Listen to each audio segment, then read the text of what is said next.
YouTube channel நேயர்களே அனைவருக்கும் வணக்கம். இன்று ஐபிஎல் மேட்ச் சிஎஸ்கே மற்றும் எல்எஸ்ஜி சென்னையில் விளையாடுறாங்க.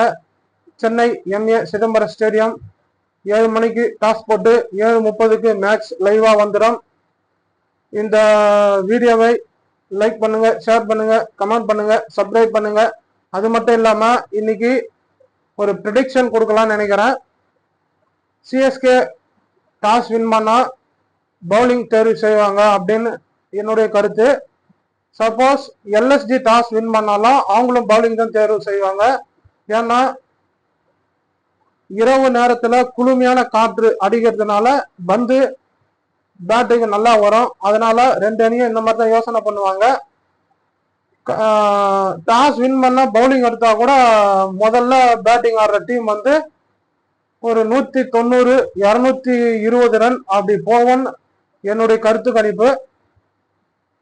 இன்னைக்கு சிஎஸ்கே பேட்டிங் ஆர்டர் மாத்தி அமைச்சாங்கன்னா நல்லா இருக்கும். சச்சின் ரவீந்திராவும் ருத்ராஜும் ஓபன் பண்ணணும். ரெகானா வந்து பழையபடியா 1 டவுன் வரணும். அடுத்து சிவம் டூபே அதே லைன்ல வந்தா மேட்ச் 200 ரன்னுக்கு மேல போறதுக்கு வாய்ப்பு இருக்குது. அது மட்டும் இல்லாம இன்னைக்கு ஸ்பின்னரை 3 ஸ்பின்னர் இல்ல 2 ஸ்பின்னர் ஆடுறதுக்கு வாய்ப்பு இருக்குது. இந்த வீடியோவை எல்லாரும் லைக் பண்ணுங்க, ஷேர் பண்ணுங்க, கமெண்ட் பண்ணுங்க, சப்ஸ்கிரைப் பண்ணுங்க. நன்றி, வணக்கம்.